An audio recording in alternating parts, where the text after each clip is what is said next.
Bonjour, nous avons le plaisir de recevoir le professeur Jean-François Obadia, qui est chirurgien cardiovasculaire à l'hôpital cardiologique de Lyon. Et professeur Obadia, un de vos centres d'intérêt est la chirurgie de la mitrale et en particulier maintenant la chirurgie, toutes les techniques de chirurgie percutanée. Donc je vais vous d'abord, dans un premier temps, vous demander peut-être le catalogue rapide de ces techniques pour qu'on puisse s'y retrouver et savoir à peu près où on va. Alors effectivement, les techniques mini-invasives en mitrale percutanée bénéficient de la vague qui a emporté le TAVI et effectivement, on sent bien qu'il y a une tendance à aller vers des techniques de moins en moins agressives. Il y a les techniques mini-invasives chirurgicales avec la vidéo qui sont déjà maintenant des choses très acquises et bien assises.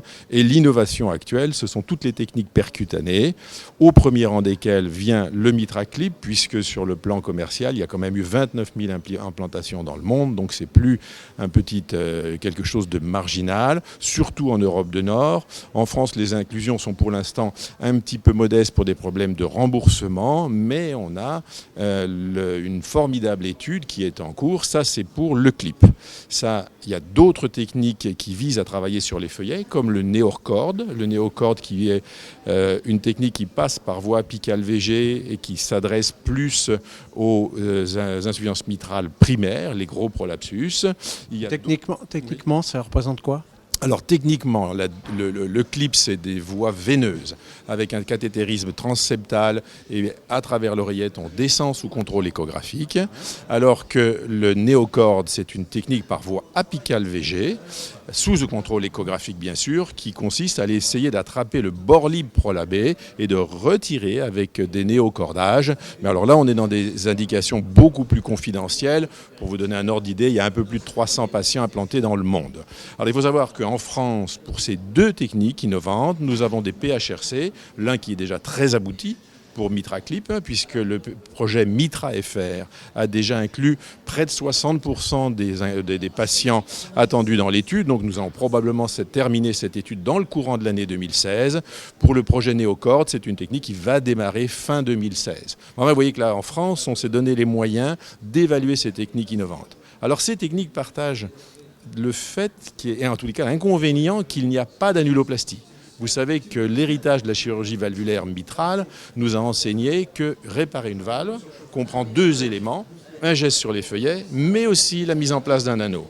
Alors ça manque dans ces techniques, et là il y a maintenant des nouvelles techniques qui viennent pour mettre des anneaux un peu comme le faisaient les chirurgiens avec un ancrage. Là encore, on est très dépendant de la qualité de l'échographie. Ces techniques d'annuloplastie directe sont vraiment laissées de solides espoirs. Il y avait eu dans le passé des techniques d'annuloplastie indirectes passant par le sinus coronaire qui ont été un échec. Les trois sociétés ont quasiment déposé le bilan. En tous les cas, deux d'entre elles, la troisième est en mauvaise posture, dirons-nous, pour faire simple.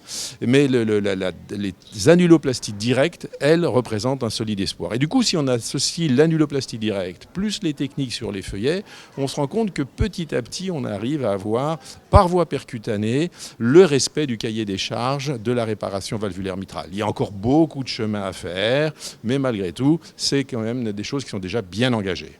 La voie percutanée, un des avantages, c'est certainement d'alléger la procédure, de rendre mieux tolérée. Est-ce que le fait d'associer deux techniques, finalement, ça ne va pas un petit peu à contre-courant en rallongeant les temps de procédure ? Alors oui, c'est tout l'enjeu, vous avez tout à fait raison. Il reste que quand on regarde les temps de procédure de ces techniques, on voit qu'avec les courbes d'apprentissage, par exemple un clip au départ c'était près de 3 heures, maintenant dans les équipes entraînées c'est nettement moins d'une heure.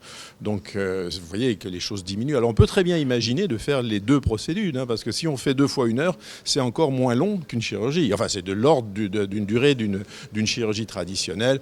Et en outre, il faut savoir que ces techniques percutanées mitrales se font par voie veineuse et qu'il n'y a donc pas tous les problèmes de l'effraction artérielle qu'on a dans les procédures TAVI où au départ les complications vasculaires étaient un des obstacles. Donc d'entrée de jeu, les procédures percutanées, ça c'est déjà un acquis avec les 29 000 patients, vous pensez bien, des procédures, on commence d'avoir quand même des données solides. Un acquis, c'est que la sécurité de ces procédures est vraiment solide. Et c'est des techniques qui sont... Alors après, il faut bien sûr démontrer l'efficacité maintenant. Et le recul pour les patients les plus anciens avec le MitraClip, on en est à peu près à combien? Alors les premiers patients, c'était 2009, mais c'était les tout débuts. Et puis dans le temps, en revanche, on a l'impression que les résultats sont relativement stables. Il y a eu, avec le MitraClip au début, 20%, grosso modo 20% des patients qui sont opérés dans l'année qui suit. C'est-à-dire qu'il y a un groupe de patients qui ne répondent pas au MitraClip. Mais chez qui le clip a été un succès au départ, la situation semble relativement stable. C'est là tout l'enjeu. Ça laisse supposer qu'il y a sans doute des bonnes indications potentielles pour le clip. Notre travail, c'est d'essayer de les définir et de les valider avec de l'évidence-based médecine. Et ça, je crois qu'on s'est donné les moyens avec cette très belle étude qui est l'étude MITRA-FR. Et on remercie tout particulièrement tous les cardiologues qui envoient les patients pour les inclusions. Et c'est vrai qu'il y a des centres implanteurs. Il y a 26 centres en France répartis sur l'ensemble du territoire.